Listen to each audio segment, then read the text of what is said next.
తుని పిచ్చుక curry point. Tuni పిచ్చుక చాలా మంచిది. అలాగే ఎవరికి ఎలాంటి సహాయం కావాలని అడిగినా కాదు అని అనకుండా చేసేది. తుని పిచ్చుకకి ఒక కూతురుండేది. ఆ కూతురు పేరు బుజ్జి పిచ్చుక. తుని పిచ్చుక తన కూతుర్ని తన వద్దున్న డబ్బుతో హాయిగా చదివించుకుంటూ ఉండేది. తుని పిచ్చుకకి ఆహారం వండడమన్నా, వండిన ఆహారాన్ని వడ్డించడమన్నా ఎంతో ఇష్టం. ఎప్పుడూ రకరకాల ఆహార పదార్థాలను తయారు చేస్తూ ఉండేది.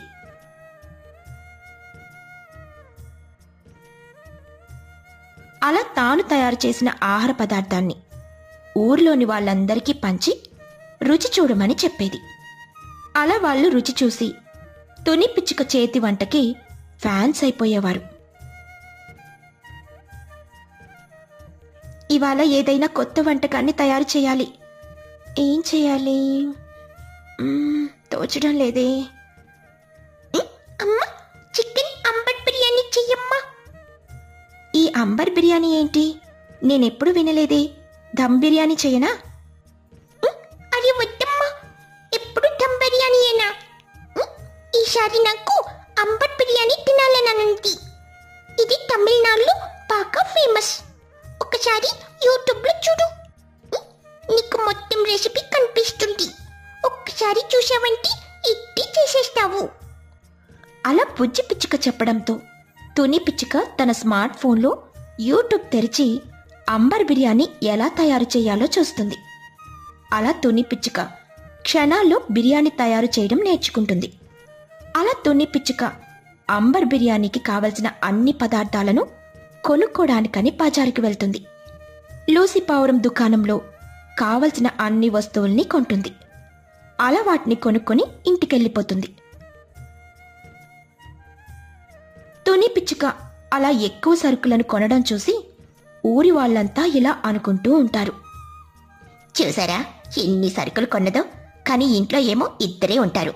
అయినా ఇన్ని సరుకులు ఎందుకో. అయినా ప్రతిరోజు ఏదో ఒక వంట చేసి ఇంటికి తీసుకుని వస్తుంది. కాదు అనలేక పుచ్చుకుంటాను. అదేంటమ్మా అలా అంటావు? ప్రతిసారి తుని పిన్ని తెచ్చిచ్చే వంటలలో ఒక్క మెత్తకు కూడా వదలకుండా తినేస్తావు. అంటే అది మరి. అలా ఊరిలోని పక్షులంతా తుని పిచ్చుకని చూసి బాగా కుళ్ళుకునేవారు. కానీ తాను వండే వంటలను మాత్రం బాగా తినేవారు. అలా తుని పిచ్చుక ఎంతో రుచిగా అంబర్ బిర్యానీని వండుతుంది. ఇక ఎప్పట్లానే తుని పిచ్చుక తాను వండిన వంటని ఊర్లోని వాళ్ళందరికీ పంచుతుంది. ఆపై తుని మరియు బుజ్జి ఇద్దరూ కలిసి బిర్యానీని హాయిగా తింటారు. అలా తుని పిచ్చుక ప్రతిరోజు చేస్తూ ఉండేది. ఈ తుని పిచ్చుక వద్ద చాలా డబ్బున్నట్టుంది. అందుకే ఇలా అందరికీ అన్నదానం చేస్తూ ఉంది. నేను ఎలా అయినా తన వద్దున్న డబ్బుని కొట్టేయాలి. అలా చిచ్చుకాకి మరికొందరు పక్షులతో తుని పిచ్చుక ఇంటికి వెళ్తుంది. దీనంగా మొహం పెట్టి డబ్బు కావాలని అడుగుతుంది. ఇక జాలిగుండి కలిగిన తుని పిచ్చుక ఏమాత్రం ఆలోచించకుండా అందరికీ డబ్బులను ఇచ్చేస్తుంది. కాని వాళ్ళు ఆ డబ్బుతో జల్సాలు చేస్తారు. ఎన్నేళ్లైనా డబ్బుని మాత్రం తిరిగివ్వరు. ఇక బాగా ధనవంతురాలైన తుని పిచ్చుక మాత్రం పేద పిచ్చుకలా మారిపోతుంది. ఎంతో మందికి అప్పుగా డబ్బులనిచ్చాను, కాని వాళ్ళు మాత్రం ఒక్క రూపాయిని కూడా తిరిగివ్వలేదు. సొంత ఊరి వాళ్ళు కావడంతో గట్టిగా అడగలేకపోతున్నాను. ఇప్పుడేం చేయాలో ఏమో అర్థం కావడం లేదు. తిరిగి నేను డబ్బు ఎలా సంపాదించాలో కూడా అర్థం కావడం లేదు. అలా తుని పిచ్చుక బాధపడుతూ ఉంటుంది. ఇంతలో బుజ్జి పిచ్చుక తుని పిచ్చుకకి ఒక విషయం చెబుతుంది. అమ్మా, మనము ఒక చిన్న కర్రీ పాయింట్ పెట్టామమ్మా. హోటల్ పెట్టేంత డబ్బు మన దగ్గర లేదు. అందుకే రకరకాల కూరల్ని చేసి వాటిని అమ్ముతాం. అలాగే రకరకాల రైస్ ఐటమ్స్ ని చేద్దాం. నువ్వు చేసే వంట అంటే ఊర్లోని వాళ్ళకి ఎంతో ఇష్టం కదా. ఎన్ని రోజులు ఉచితంగా నీ చేతి వంటని తినేవారు. రేపటి నుండి డబ్బుల్ని కట్టి తింటారు. అలా బుజ్జి పిచ్చుకి ఇచ్చిన ఐడియాతో తుని పిచ్చుక కర్రీ పాయింట్ ని తెరవాలని అనుకుంటుంది. తుని పిచ్చుక ఇంటి వద్ద ఒక పెద్ద చెట్టు ఉంటుంది. ఆ చెట్టు కింద ఒక బండిపై అన్ని రకాల కూరలను తయారు చేసి అమ్మాలని నిర్ణయించుకుంటుంది. అలా తుని పిచ్చుక ఉదయాన్నే నిద్రలేచి వంటలను చేయడం మొదలు పెడుతుంది. చికెన్ కర్రీ, నెల్లూరు చేపల పులుసు, mutton curry, chicken fry, liver fry, బోటి కర్రీ. ఇక వెజ్లో ఏమో బంగాళదుంప కూర, గోబీ 65. ఇక రైస్ ఐటమ్స్లో ఏమో చికెన్ బిర్యానీ, వైట్ రైస్ చేసేది. అలా కష్టపడి అన్ని వంటలను చేస్తుంది. బుజ్జి పిచ్చుక కూడా తన తల్లికి సహాయం చేస్తుంది. అలా తుని పిచ్చుక తాము తయారు చేసిన వంటల్ని బుజ్జి పిచ్చుక సహాయంతో ఆ వంటకాలన్నిటినీ బండిపై పేరుస్తుంది. ఆపై దేవునికి ఇలా దండం పెట్టుకుంటుంది. స్వామి, నిన్ను నమ్ముకుని ఈ వ్యాపారాన్ని మొదలుపెట్టాను. దయచేసి ఎలాంటి ఆటంకాలు రాకుండా చూసుకో స్వామి. అలా తుని పిచ్చుక దేవునికి దండం పెట్టుకుని తన వ్యాపారాన్ని మొదలు పెడుతుంది.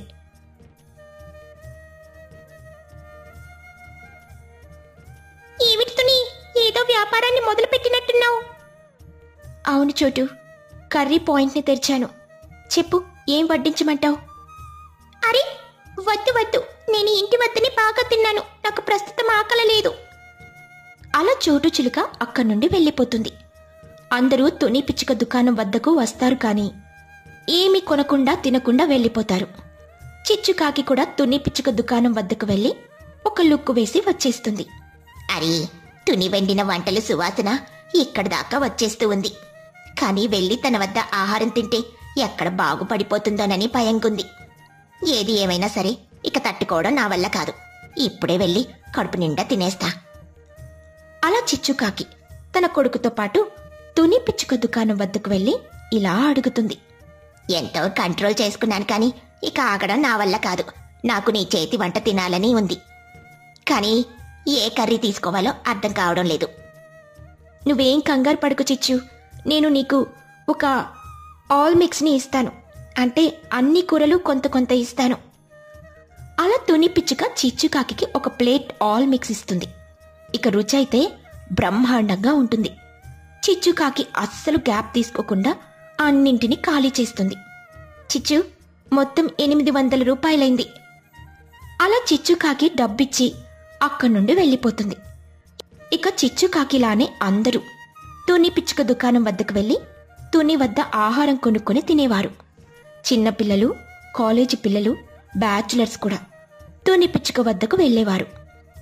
తుని ఆంటీ, వీళ్ళంతా నా ఫ్రెండ్స్. నేను మీ వద్ద వంటలు బాగా ఉంటాయని చెప్పి మరీ తీసుకొని వచ్చాను. అవునా నాన్న? చెప్పండి నాన్న, ఏం వేయమంటారు? చికెన్ వేయనా? చేపల పులుసు కూడా వేయనా? వెయ్యండి. నాకొక లివర్ కర్రీ కావాలి, అలాగే మటన్ కూడా. అలా వచ్చిన వాళ్ళు ఏం అడిగితే అది తుని పిచ్చుక వాళ్ళందరికీ వడ్డిస్తుంది. అందరూ తుని పిచ్చుక వద్ద హాయిగా భోజనం చేసేసేవారు. ఇక బిల్ చెప్పండి తుని ఆంటీ. మీది మొత్తం 1000 అయింది. 2 లివర్స్ ఎక్స్ట్రా. కాస్త ఎక్కువైనా వర్త్ అంతే. అలా తుని పిచ్చుక దుకాణం బాగా ఫేమస్ అయిపోతుంది. ఇక తుని పిచ్చుక కాస్త తుని ఆంటీ అయిపోతుంది. అందరూ తుని దుకాణం వద్ద చీమల్లా చేరేవారు. అలా తుని పిచ్చుక నెలకి 20 లక్షల వరకు సంపాదించేది. అలా తుని పిచ్చుక మరియు బుజ్జి పిచ్చుక వ్యాపారం చేసుకుంటూ హాయిగా బ్రతికేవారు. నలుపు నచ్చని కూతురు. తుని పిచ్చుకకు 2 కూతుర్లుండేవారు. తుని పిచ్చుక పెద్ద కూతురు పేరు పిచ్చి పిచ్చుక, అలాగే చిన్న కూతురు పేరేమో బుజ్జి పిచ్చుక. తుని పిచ్చుక భర్త అయిన రాజు పిచ్చుక ఆర్మీలో పనిచేస్తూ ఉండేవాడు. తుని పిచ్చుక చాలా నల్లగా ఉండేది. సాధారణంగా పిచ్చుకలు ఉండవలసిన రంగు కంటే కొంత నల్లగా ఉండేది. రాజు పిచ్చుక తన 2 కూతుర్లని ఎంతో చక్కగా చూసుకుంటూ ఉండేవాడు. పెద్ద కూతురైన విజ్జి పిచ్చుకకి తన తండ్రి అంటే ఎంతో ఇష్టం. విజ్జికి తన తండ్రే సర్వస్వం. మరోవైపు బుజ్జి పిచ్చుకకి తన తల్లి అలాగే తండ్రి ఇద్దరూ ఇష్టమే. కాని విజ్జి పిచ్చుకకి మాత్రం తన తల్లంటే అస్సలిష్టముండేదే కాదు. కారణం తన తల్లి నల్లగా ఉండడమే. పిల్లలు, రేపు నేను బోర్డర్కి వెళ్ళిపోవాలి. ఇవాళ నాకు ఉత్తరం కూడా వచ్చింది. రేపు ఈ సమయానికల్లా నేను బోర్డర్ వద్ద ఉండాలి. ఇవాళ రాత్రికి నేను నా ప్రయాణాన్ని మొదలు పెడుతున్నాను కనుక ఇవాళంతా నేను మీతో ఆడుకుంటాను. అరే, అప్పుడే వెళ్ళిపోవాలా? ఒక వారం కూడా కాలేదు కదా నాన్న. నువ్వింటికొచ్చి అప్పుడే వెళ్ళిపోతానంటే ఎలా? ఉద్యోగాలంటే ఇలానే ఉంటాయమ్మా. అందులోనూ నా ఉద్యోగం కాస్త కఠినమైనది. అయినా మిమ్మల్ని జాగ్రత్తగా చూసుకోవడానికి మీ అమ్మ మీ వెంటనే ఉంటుందిగా. చీచి, నేను అమ్మతో కలిసి ఉండాలని అనుకోవడం లేదు. నేను అస్సలు అమ్మతో మాట్లాడను. నాకు అమ్మతో మాట్లాడటమన్నా చూడటమన్నా చాలా అంటే చాలా అసహ్యం. అలా విజ్జి పిచ్చుక అనడంతో పాపం తుని పిచ్చుక బాధతో వంటగదిలోకి వెళ్ళిపోతుంది. తప్పు తల్లి, అలా అనకూడదు. తల్లిని ఎప్పుడూ గౌరవించి మాట్లాడాలి. అలా రాజు పిచ్చుక ఎంత చెప్పినా విజ్జి పిచ్చుక అస్సలు మాట వినేది కాదు. తల్లిని ఎప్పుడూ తన రంగు కారణంగా అవమానిస్తూ ఉండేది.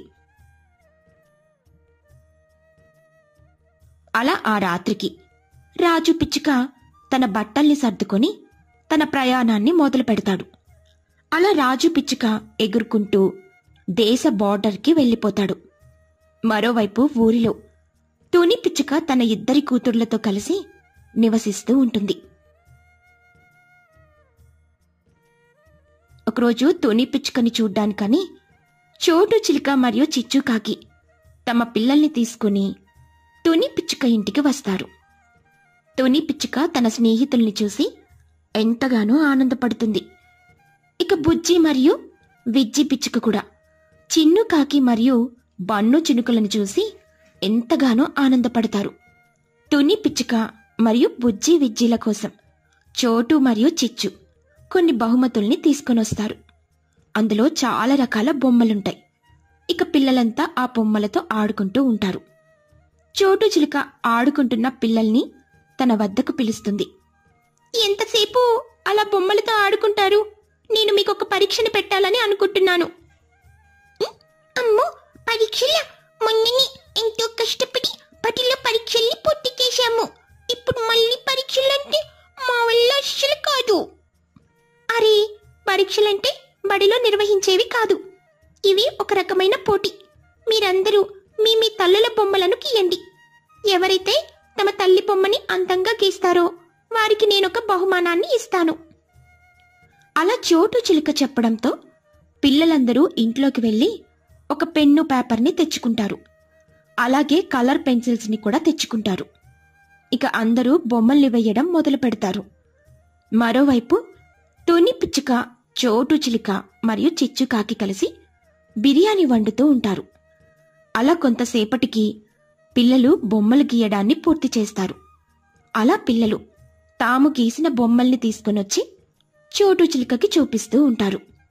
చోటు చిలుక పిల్లలు గీసిన బొమ్మల్ని పరిశీలిస్తూ ఉంటుంది. అరే, ఏమిటి విజి, నువ్వు మీ తల్లి బొమ్మని గీయమంటే మర్చిపోయి చిచ్చుకాకి బొమ్మని గీసావు? నేను గీసింది మా అమ్మ బొమ్మని. మా అమ్మకి చిచ్చుకాకి పిన్నికి పెద్దగా తేడా ఏముండదులే. అయినా మా అమ్మ మీలా అందంగా ఉండదు చోటు పిన్ని. అలా విజ్జి పిచ్చుక చెప్పి అక్కడి నుండి లోపలికి వెళ్ళిపోతుంది. పాపం ఆ మాటలు విని తుని పిచ్చుకకి ఎంతగానో బాధ కలుగుతుంది. బోరున ఏడవడం మొదలు పెడుతుంది. చోటు చిలుక మరియు చిచ్చుకాకి ఇద్దరూ కలిసి తుని పిచ్చుకని ఓదారుస్తారు. అలా కొంతసేపటికి తుని పిచ్చుక ఆ బాధ నుండి బయటకొస్తుంది. ఆ రోజు రాత్రి చోటు మరియు చిచ్చు తమ పిల్లలతో కలిసి తుని పిచ్చుక ఇంట్లోనే నిద్రపోతారు. మరుసటి రోజు చోటు మరియు చిచ్చు ఉదయాన్నే నిద్రలేచి తయారయ్యి తమ పిల్లల్ని తీసుకుని తమ ఇళ్లకు వెళ్ళిపోతారు. తుని పిచ్చుక విజ్జి పిచ్చుకతో ఎలా అయినా స్నేహం చేయాలని అనుకుంటూ ఉండేది. ఇదిగో విజ్జి, నేను నీకోసం నీకెంతో ఇష్టమైన సమోసాలను చేశాను. కాస్త రుచి చూసి చెప్పు ఎలా ఉందో. ఛీ, ఏం బాగాలేదు.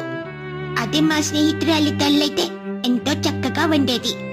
నువ్వెప్పుడు వారిలా వంట చేయలేవు. అంతేకాదు, వారిలా అందంగా కూడా ఉండలేవు. నీలాంటి మొహాన్ని చూడాలంటే నాకు చాలా విసుగ్గా ఉంటుంది. ఈసారి నాన్న రాగానే నన్నేదైనా హాస్టల్లో చేర్పించమని అడుగుతాను. అప్పుడైనా నీ మొహాన్ని చూసే శిక్ష కాస్త తప్పుతుంది. అలా విజ్జి పిచ్చుక తన తల్లితో చాలా దురుసుగా మాట్లాడి బడికి వెళ్ళిపోతుంది. ఇదంతా బుజ్జి పిచ్చుక వింటూ ఉంటుంది. బాధపడుతూ ఉన్న తన తల్లి వద్దకు వెళ్లి ఇలా చెబుతుంది. బాధపడకమ్మా, ఏదో ఒక్కరోజు అక్క నీ విలువేమిటో పూర్తిగా అర్థం చేసుకుంటుంది. అప్పుడు అక్కి నీ వద్దకొచ్చి నీతో ప్రేమగా మాట్లాడుతుంది. అక్క మనసులో మార్పు రావాలని మనం ఆ దేవుణ్ణి వేడుకుందాం తప్ప ఏం చెయ్యలేము. అలా బుజ్జి పిచ్చుక తన తల్లికి ధైర్యం చెబుతుంది. ఇక బుజ్జి కూడా తన స్కూల్ బ్యాగ్ని తీసుకుని బడికి వెళ్ళిపోతుంది. అలా కొంతకాలం గడుస్తుంది. బడిలో పేరెంట్స్ మీటింగ్ అని టీచర్స్ ఏర్పాటు చేస్తారు. ఆ మీటింగ్కి తల్లిదండ్రులందరినీ ఆహ్వానిస్తుంది ఆ బడి ప్రిన్సిపల్ అయిన మహిగ్రద్ద. మహిగ్రద్ద ఆహ్వానం మేరకు తల్లిదండ్రులందరూ మీటింగ్ కోసం రావడం కోసం బడికి వెళ్తారు. అలా మహిగ్రద్ద తల్లిదండ్రులతో తమ పిల్లల గురించి మాట్లాడుతుంది. ఆపై పరీక్షల్లో మొదటి స్థానంలో నిలిచిన వాళ్ళకి బహుమానాన్ని అందచేయాలని అనుకుంటుంది మహిగ్రద్ద. అందుకోసం మహిగ్రద్ద విజ్జిని స్టేజ్ పైకి పిలుస్తుంది. విజ్జి పిచ్చుక స్టేజ్ పైకెళ్లి మహిగ్రద్ద చేతుల మీదుగా బహుమానాన్ని అందుకుంటుంది.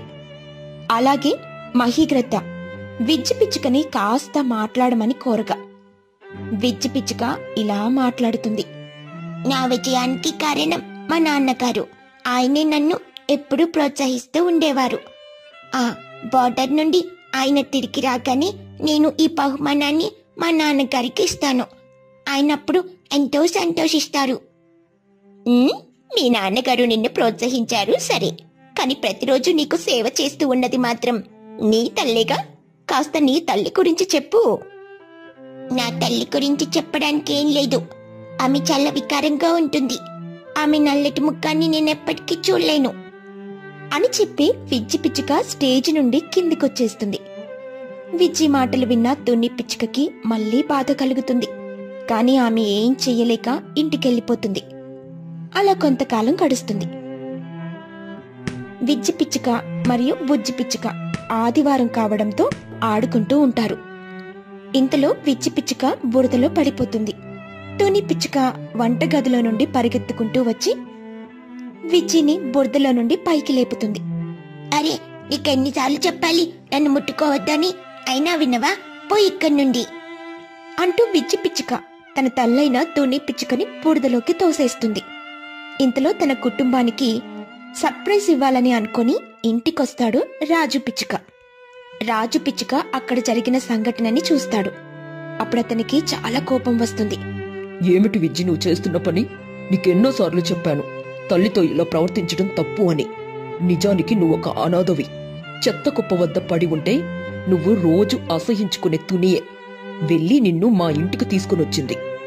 ఇక అప్పటి నుండి మేం నిన్ను జాగ్రత్తగా చూసుకుంటున్నాం. తుని కనుక లేకపోయినుంటే నీ పరిస్థితి ఏమయ్యేదో ఒక్కసారి ఆలోచించు. అలా రాజు పిచ్చుక అసలు విషయం చెప్పడంతో విజ్జి పిచ్చుకకి బుద్ధొస్తుంది.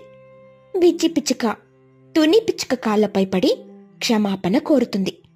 అలా తుని పిచ్చుక మరియు విజ్జి పిచ్చుక కలిసిపోతారు.